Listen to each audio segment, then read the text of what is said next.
All right, everybody, welcome back to the Black Girls of Purpose podcast. I'm your host, Brianna Lightfoot Smith, and I'm the founder and chief connector at Black Girls of Purpose. I'm so excited to have Aarika Cofer with me today. She is the founder of RosesRntRed Events, an event planning and experience business that she has with her mom. And then she also is the co-owner of Lo and Rosie's Creative Studio. So I'm going to read her formal bio in just a bit, but I want y'all to listen so that you guys can know that you should be tuning in. So Aarika Cofer began her hospitality career by working in the food and beverage industry in Washington, D.C. in 2007.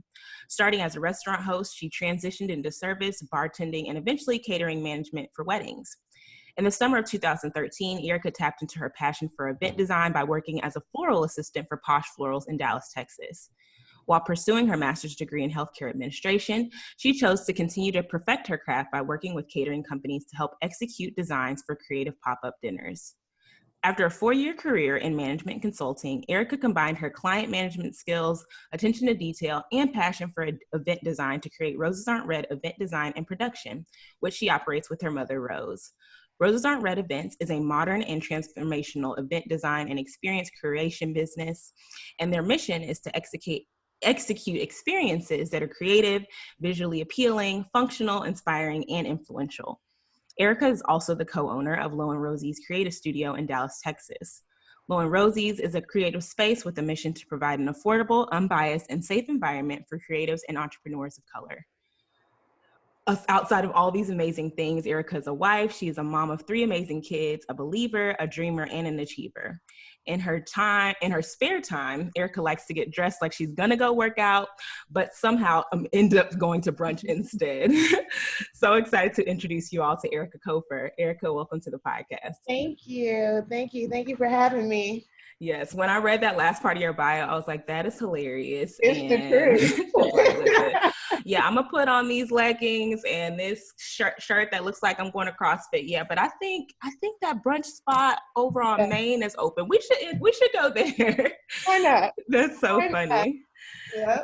So I would love for you to tell our listeners just a little bit more about yourself. I always have people share something that people might not read in their bio, and you have such an awesome bio. I love that you shared a little bit of your personality, but what's something that people might be surprised to know about you?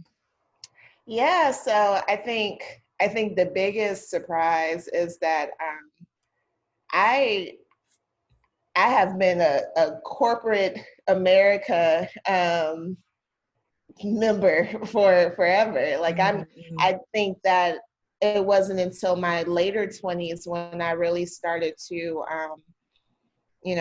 tap into my creative niche. I've gotten my bachelor's degree from Howard University in health management. When I got my master's in healthcare administration, I worked in physician compensation for years for various healthcare organizations. And so my roots are kind of in a more formal corporate environment where I crunch a lot of numbers and work with finances. And then I decided no, I don't love that. That's not where my passion lies. I did it because it was safe. And I think, especially at our age, I think millennials we were brought up knowing that you go to college, you get a degree, you go into a field that you can make some money. You know what I'm saying? It wasn't until later on in life where I was like, well, actually, I could make money doing something that I'm actually passionate about as well. So what does that pivot look like? So I think that's the biggest thing that people are kind of surprised to hear. Because if you know me, it's just, it doesn't seem like I would work in anybody's office, but I did for a long time. Yeah, I loved the first time we met. I think you had quit your job maybe that week or a couple weeks before. And I remember being like, oh my gosh, that's so exciting that, it's a big deal because I think that a lot of people feel like everyone that they see on social media is a full-time entrepreneur, and they don't understand that a lot of people are, you know, that's their side business, but they're pursuing it as if it's their full-time business, and they're, you know, promoting it as if it's their full-time business because that is the goal. Absolutely. Absolutely. So how did you balance your time between your full-time job and your events? And then what made you say, okay, now is the time I really do think it's time for me to just pursue my own passions full-time and start my own businesses?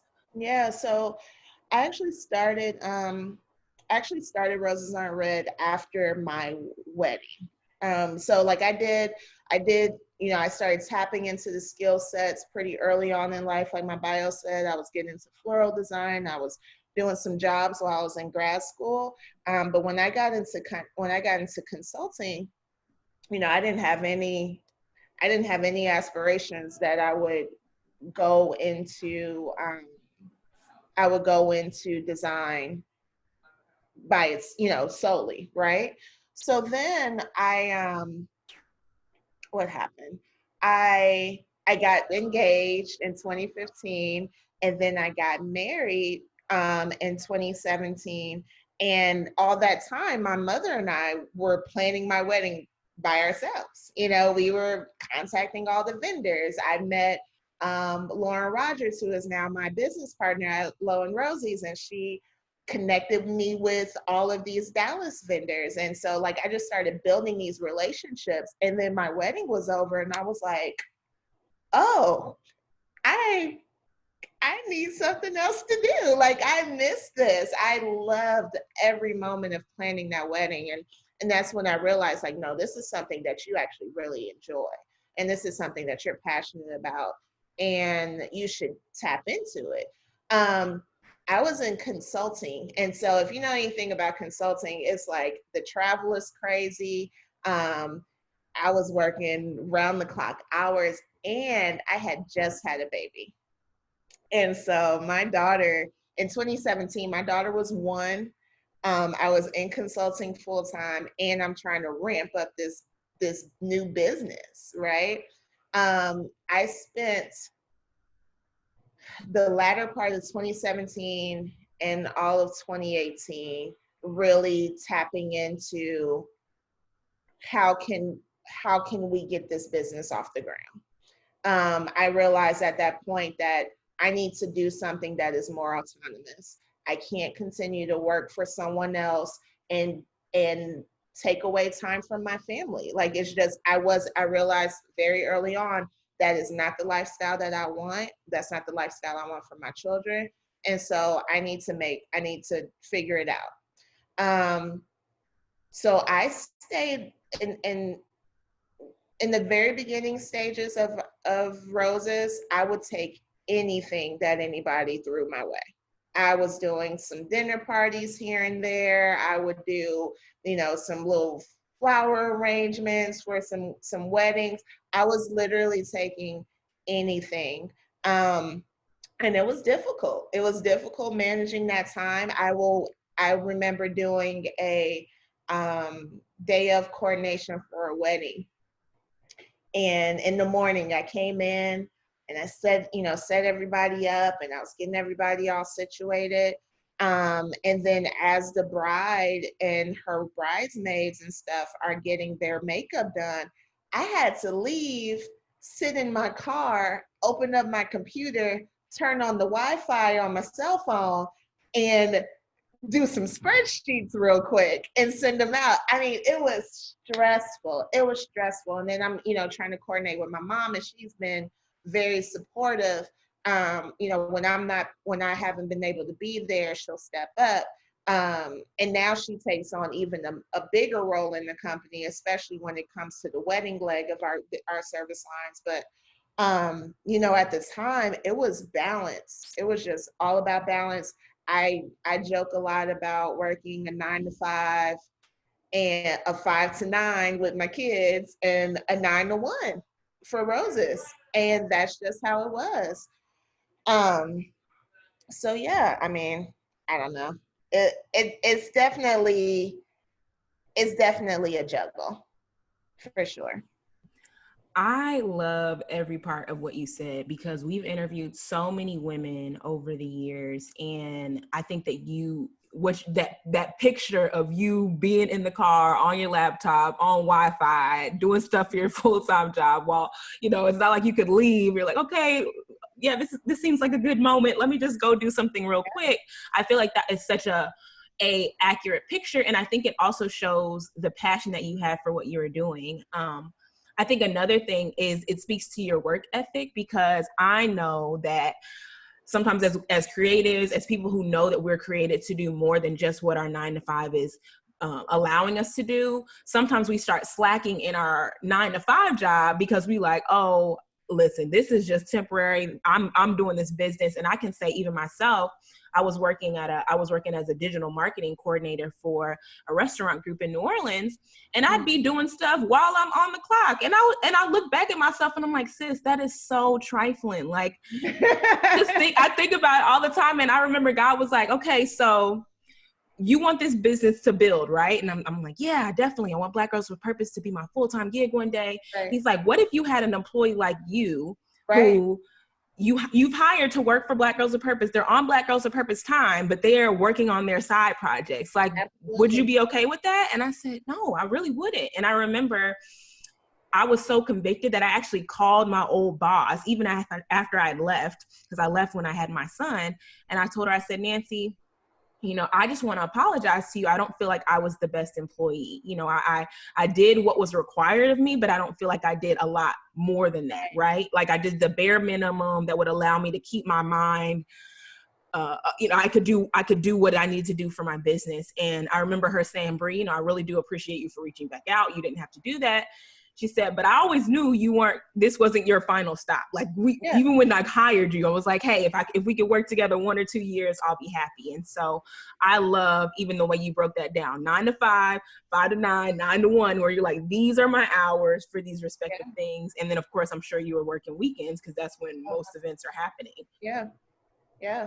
So yeah, I mean, I don't know. It's definitely a balance. It's definitely finding that balance. Motherhood doesn't make it easier. and but and I used to take like client consultations during lunch breaks. You just find a way. Absolutely. You find a way to make it work. And I always wanted my clients at the same time to feel like, yes, I have her attention. Mm-hmm. And with that being said, I couldn't, and I still kind of operate that way. I couldn't take on I wasn't the planner that was doing events every weekend. Mm-hmm. Same now. I'm not the planner that does events every weekend. I have to be able to be realistic about the amount of time that I have and that I can stretch. And planning is not, contrary to some people's belief, it is not something you can just spit out. You got to, and especially with our type of services, curating experiences requires time. It requires actual relationships that you have to build with vendors. And, there's all these moving pieces that if you wanted it instant, if you wanted something that was like, if you want a quick dessert table, then that's cool. That's not what we do, and so it's just something that I think that, for people who are listening, who are thinking about like, man, how do I manage my 9-to-5 and my business at the same time? You have to be very realistic about your capacity. And it might take you a little bit longer to get to that end goal, but you rather do it and do it well than try to rush into it and then lose your job, or, what I'm saying? Like, you lose your funding to keep your business afloat, So speak to that a little bit, because I think that's something that people don't realize either, is that when you're working a full-time job, that sometimes gives you the opportunity to take more risks in your business, or to sometimes be more selective and say, no, I'm only going to do this because, hey, I've decided I'm going to do 2 events per month, right? I'm going to do an event every other week, or I'm going to say no to this because I really want to focus on this niche of events. Like how did you see ways that your full-time business was able to give you a little bit more flexibility with your business while you were growing it? Absolutely. So, going back to when I did quit my job, there was that 6 months of there was 6 months where I didn't do anything else but get Low and Rosie's up and running and work on Roses Aren't Red. That was my sole responsibility. Things were getting tight. In that 6 months, I did 2 of the best events that I had ever done, right? And then after those 2 events were done, things got dry. And I was like, well, wait a minute, because I prayed about this. And this is, I talk to God very clearly, like every day, every moment of every day, and to make sure that this was the right decision. And so I was very confused as to where we were. And I felt myself taking things that I didn't necessarily want to do, things that I wasn't proud of, taking whatever I could get, doing stuff for free for exposure. I mean, when I tell you I was busy all day, every day, but was not seeing money come through, I had to look up and say, okay, what am I doing? What am I doing? And so then after that 6 months was over, I took a contract gig back in healthcare administration, and it allowed me to be more flexible with my hours, which was great. But then quickly after that, COVID happened, and so I was just kind of like, well, thank God that, I was in this position, because there was no, hospitals don't ever go out of business, but events do, the events can stop, and so I took that contract role before COVID happened, thank God. But something else that contract role allowed me to do, now that I have more consistent income coming in, is that it allowed me to really dig in. So now I know from that 6 months of being off what I don't want to do. I know what I don't ever want to get into a line of work that I feel passionate about, and there be elements to that line of work that doesn't feed my soul, that I feel like, okay, this is just busy work. This is not something that I'm actually passionate about. So that 6 months really, when I quit my job and you asked me what my target market was, I would be like, anybody who wants to throw a party. What do you mean? Like, I'll work with I'll do anything. I'll work with anybody. That's not the truth. That's not the truth. And it took me that time. It took me that struggle to realize, like, no, you do have a target market. You have a target price point. You have a target, you know what I'm saying? Like, you do luxury events. That's what you like to do. So dig into that. Dig into that. You like to do something that you like to do, creative things that everybody's not doing. Dig into that. Find that clientele. So this contract role gave me an opportunity to, one, fund more things that I actually like to do, right? And then it also gave me the opportunity to, sorry, my husband. It gave me the opportunity to also really tap into the clients that I wanted to work with. I had more flexibility to say, like, this is the type of work that I can do. Here, let me put it together. And I had to fund that myself. You know what I'm saying? Like, I had to create my own content. I'm in that position right now where I'm creating my own content so that people can really understand this is the extent of the type of work that we have the capabilities of doing. So I think that that's something that you have to really think about, is like 9 to 5, even going back to going back to corporate after you've gone the entrepreneurial route. that is nothing to be ashamed of, because you need that time where you're on your own to figure out, okay, what is it that I really need to get this business to the point that I want it to be at, you know? And sometimes that takes a little bit of regrouping, and there's nothing wrong with that. I remember a man came up to me at a baby shower we were doing one time, and he was like, I've owned my I've owned my barbecue restaurants for 40 years. 40 years. I went back to corporate America 3 times in that 40 years. And he's like, and now that business runs, my family runs it, you know, it's in our family. But never feel like it's a step back if you have to get some help, you know? So I take that, and like I said, you just got to be realistic about your time, you know? Yes, you just freed so many people by saying that, Yeah. because I know I have a few friends who it's been that same kind of thing. You know, we leap out, we're like, yes, Lord, this is you for sure, I'm going. And then you be like, Lord, I thought that it seemed like you were there, but now I'm not really seeing you anymore.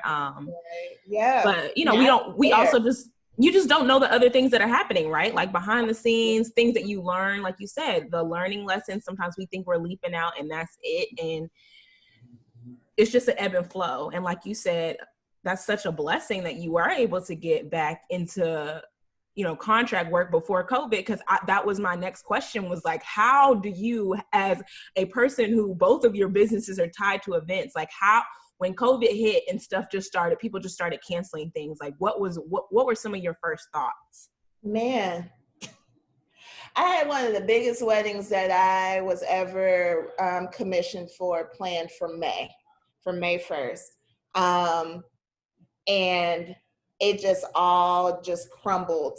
And that was really where I was focusing all my energy on that. It was out of town.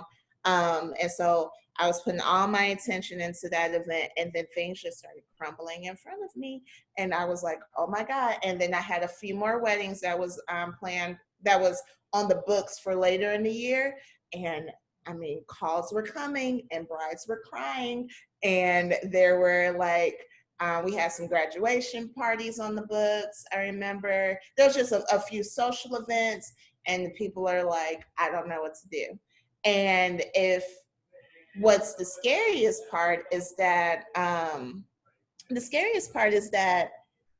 your deposit, like people pay deposits, and when you're in like a beginning stages of where if you're not fully engulfed, especially in events, if you're not fully engulfed in a rotation of funding and a rotation of money where your bills are covered by, you know, last year's money, right? Then you're in a position where you're using deposit money to kind of float your life. You got to return deposits. You got to look for that money. And luckily, I wasn't in that position.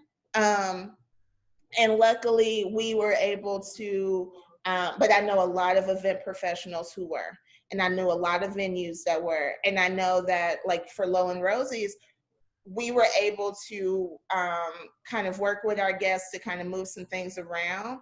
But there was a few times where we had to return deposits there too, you know? And so it just kind of got tricky. It got really tricky, but God, like, really stepped in. My goodness, like the way that contract role kind of fell into my lap. I wasn't really looking for it. It just kind of fell into my lap in November. And I was like, okay, I can do this because I can be flexible with my hours. It's fine, right?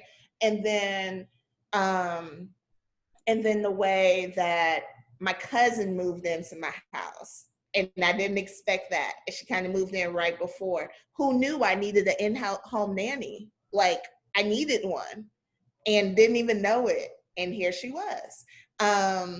And it's just the way that God kind of aligned things and I can sit back and look at it now and be like, my goodness, like he just really put things into place so that we wouldn't struggle because he knew what was coming up. And I don't know, I can't say, I cannot sit here on this podcast and lie to you and tell you that like, oh, I had backup and I had savings and I had all this, because that wasn't the case. It was all God just knowing what we needed before we even needed it. You know what I'm saying? Before we could ask for it, he had just already knew. And I don't know, it's really been a blessing. It's been a blessing for sure. Yeah, that as someone who, and you know, we've worked together for Black Girls of Purpose, and you helped us with our live podcast event that we held last October. And as someone who, when we first started Black Girls of Purpose, we were targeted towards teens. And then I noticed that more millennial women were coming. So I was like, okay, I guess we service millennial women. And in 2018, we were literally having events every single month. And last year, it was more so like, let's create some online connections as well. Like, what things can we do online? Okay, let's do these Instagram live Bible studies. Let's do these, you know, meetups online, these different things, not knowing, like you said, not knowing that, oh, we're not actually going to even be able to meet in person. And I had some events for my nonprofit, and we were in talks about some of those, and it was like, oh, no, those are all, okay, no, we're done. We're not doing that. And I think that this year has really had to, I think people, and we talked about this offline, you really have to understand what you're made of, and then like what your motivation is behind what you're doing. Because there has been some things that are off my plate, and I'm like, Lord, I think even when stuff opens back up, I'm just not putting that back on my plate. Like, it's fine, you know. I'm glad I think slowed down to this pace where I could say, why were you doing that? You don't even like that, you know, like you were saying about the different events that you're doing, where you're like, why am I doing, you know, a backyard barbecue birthday party, you know, if I really want to do luxury events, like, why am I here? So I think that being able to have even that moment of pause has been really huge. Yeah. So something that I love about your company, and what I love about, we've had events at Low and Rosie's as well, but what I love about Roses Aren't Red Events and what attracted me to you was that you guys don't do things like everybody else. Because a lot of people say that, oh, you know, we create unforgettable experiences. We create new, or they're like, we don't do events, we create experiences. And you go and you're like, where's the experience? You know, you're like, oh, the flower wall, that's what makes it different. But I genuinely, when I see your events, I'm like, bruh, what even is this? So where do you get your inspiration? And then what made you say, I don't want to just do your cookie cutter events. I really want to do something very unique for every one of my clients. Right. So I'm going to answer your second question first. So the reason why I am a huge fan of immersive experiences. So like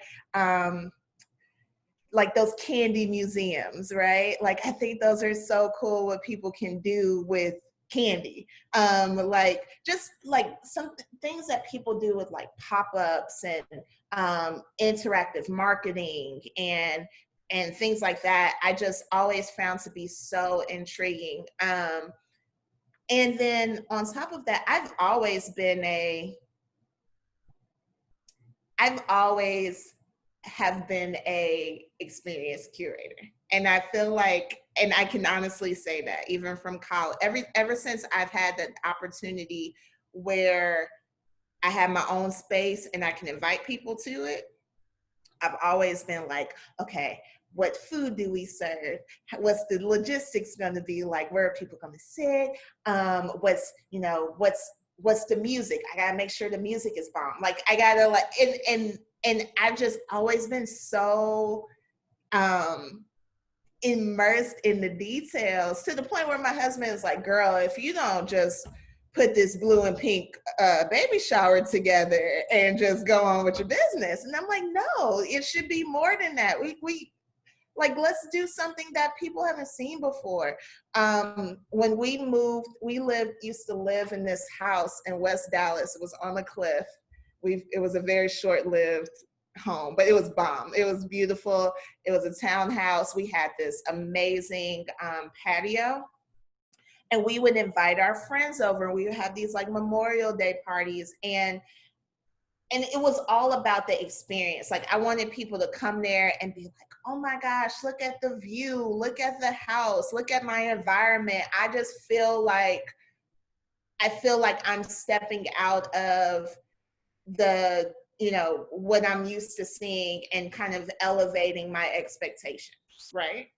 So that's kind of how we got to how I wanted Roses Aren't Red to feel. I wanted to feel like every time I I plan an event for you, your guests come in and they're like, no, and real talk, I've never experienced anything like this before. You could tell me, my daughter right now is into superheroes and princesses. And if she told me she wanted to do a superhero princess party, we would figure out what is a practical but beautiful way to put together, to merge princesses and superheroes together. You know what I'm saying? Like, those are the types of things that I like to think about when, and especially when it comes to weddings. Our approach to consultations is a little bit different, right? So we have a questionnaire, but we also, I like to ask our couples to send me songs that they like, colors that make them feel good. What do they, smells that they like? What did they do on their first date? What was their first vacation together? Where did you go? What was your favorite meal during that vacation? Like, stuff like that, because your wedding can easily get far away from you. It can easily be more about your guests than it is about your union. And I think that your union is the most important part of that day, because at the end of the day, you're not going to talk to those 200 people. You're going to be in each other's face every single day. And, and that's something that I realized with my husband and our wedding. It's like, it was beautiful.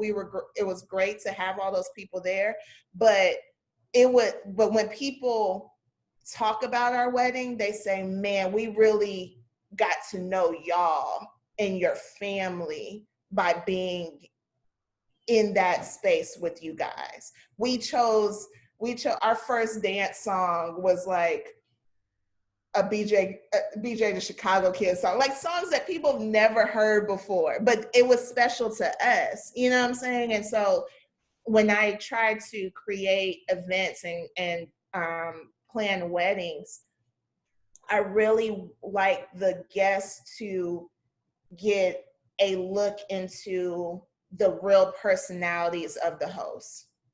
And so that's what drives the inspiration. And then also I'm a student. When I'm on the internet, when I'm on Pinterest, I'm looking at like arts. I'm looking at architecture. I'm looking at interior design. I'm looking at landscaping. Like, I'm not just looking at what other people are doing in events. I'm studying all things that are beautiful. We had a wedding in June, and it was a backyard wedding. It was beautiful.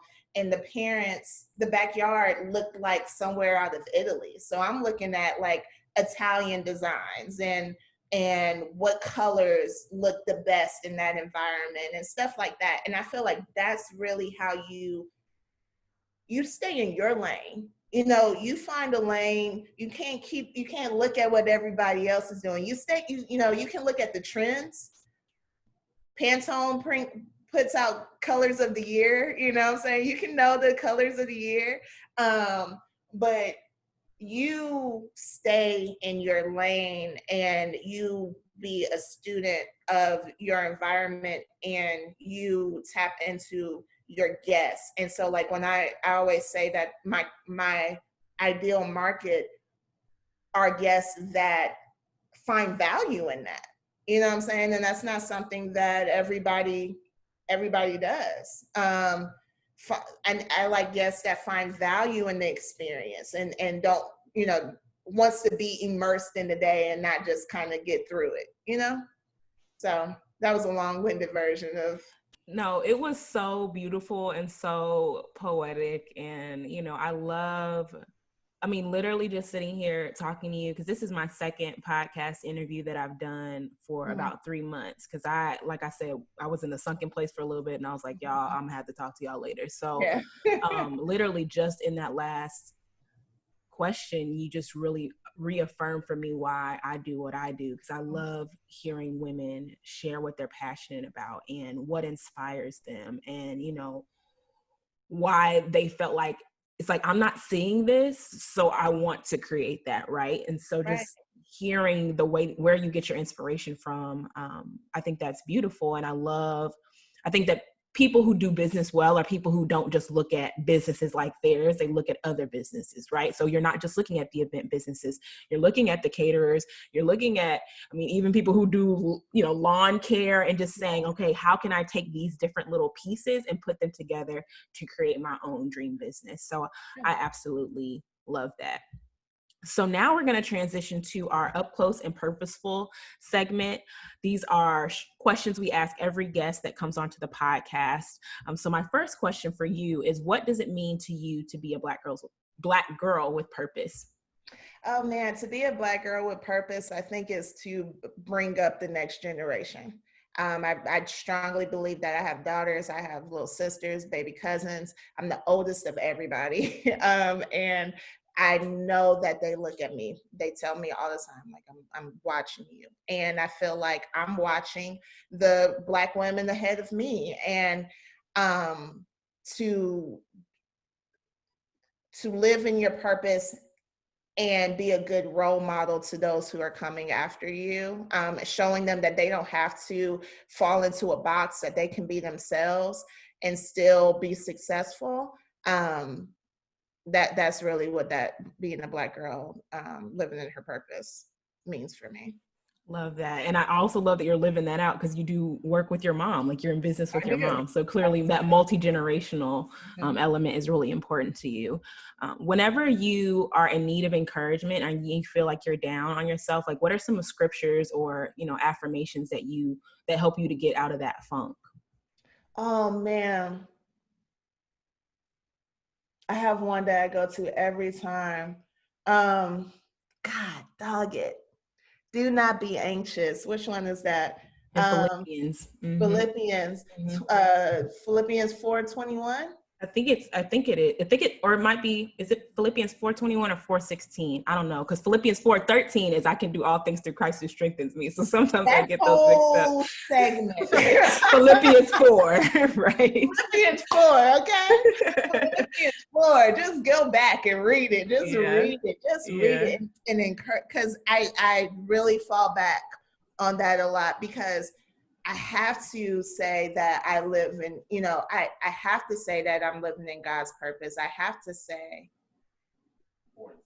4 and 6. That's what my husband said. Come on, husband, come through. The pastor husband and said something, but I have to go back and just remember God's purpose on my life, and remember that I have been in some sketchy places, and I have been in some weird positions, and God has not let me fall. Like I've been in places where I should totally be on the streets, and God has not. God has said the exact opposite. And so just making sure that my faith is strong, I think is the most important. Love that. So we talked about this here on the podcast and offline, but I think this year has been a year of reflection. And I know for me, something that I've really been conscious about reflecting on is what I'm grateful for in this season. So what are you most grateful for in this season? I'm really grateful for family. Man, I'm so grateful for family. The way that my husband and I's relationship has evolved in this time. The way that my mother's and I's business relationship has grown. The way that I can spend time with my children and really kind of dig into some areas of need that they've might been lacking from me because just always been so busy. Um, I'm grateful for that. I'm really grateful for this fellowship that I've been able to have with my family, for sure. Absolutely. I double that. What would you say to anyone who's listening to this podcast who is interested in starting a business? They feel like they have this burden, but they are afraid, or they don't feel like they know where to begin. Take it slow. Take it slow. Don't fall into that Instagram expectation that you are going to jump out on faith and your business is going to be like 6 figures in the first year. They say it takes 5 years to ramp up a business, and that depends on what industry you're in, to be totally honest. If you want to start a business, if there's something that you feel passionate about or that you have a talent, put it out there in the world and see what the response is. And even if the response isn't great, just be consistent. Take it slow, be consistent. Take it slow, but do always work at your craft. When events went to kaput at the beginning of this year, we did brunch every Sunday. We did brunch in my house. My husband, he DJs, and he just DJ. Like, we had day parties in our house every weekend, and because I wanted to, and I did tablescapes, and he DJ'd, and we just worked. We just practiced. You got to practice. You got to practice your craft. You got to invest in yourself. And we did, and my husband is also a part of this podcast, apparently. We did parties, like our business is in celebrations, and celebrate with your family. Find what can you do in your immediate, what's in your immediate path, control what you can control, and put out the work that you feel passionate about. And everything else, keep that faith going, and everything else will just fall into place. This is literally one of my favorite interviews that I've ever done. So my last question is, how can our community best support the work that you're doing? Obviously, I know events are still kind of in a question. Yeah. Should I do it? Should I not? Should I do something social distance? But how can they best support the work you're doing? And then what's the best way to stay connected with you? Yeah, so if you, the best way to support the work that I do, honestly, is through booking with Lo and Rosie's. Come to Lo and Rosie's if you want to do something creative, because that's really my place to do. And I'm not into mega events right now anyway, so it's fine. Lo and Rosie's is a good place for intimate experiences. Come there, book the space. If there's something that you want to do, if you just want to haven't seen your family since March and you want to, have some dinner, let's talk about that. If you like us to put together some decor for you, let's talk about that. That's the best way you can support, and just kind of be flexible. Be flexible with what you envision events or weddings to look like, and trust.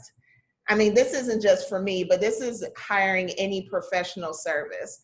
Trust the talent of the people that you're hiring. Let go of the reins.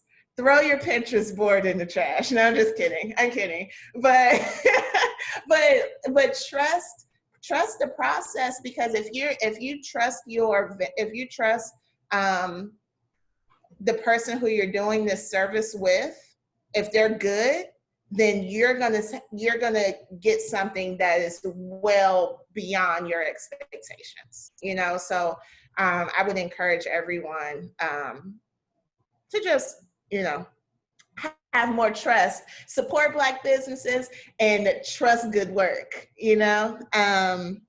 So that, and if you want to reach out to me, you can contact us on Instagram, Roses Aren't Red, and Lo and Rosie, and then, or you can email me at Aarika@RosesRntRedEvents.com. And that's it. Awesome. Well, thank you so much for being my guest today. I'm so excited for our listeners to just get connected with you, hear more about what you do. If you all are in the Dallas area, definitely book an event at Lo and Rosie's. I had our Friendsgiving for our nonprofit Unity Queens there last year. And like she said, it's a perfect space. We had about 20 to 25 women, and everyone was just like, oh my gosh, this is great. It felt you said intimate experiences. That's the perfect way to describe it. Because sometimes you can even have those smaller groups, but in a big room, you kind of lose that intimacy. Yep. So love that. Love that. Well, I will definitely make sure I have those links in our show notes. Again, I just want to thank you for coming on, for sharing your story. I think that you've inspired a lot of people today. You definitely have inspired me. And I look forward to seeing what God has for the rest of 2020, because I don't believe it's canceled. We had to shift some stuff around, but it's not completely canceled. And then seeing what this new year will hold for you as well. Absolutely. And your family. Well, thank you so much for having me. This was great. Yeah. Had a good time. I'm glad to hear that. Thank you. All right.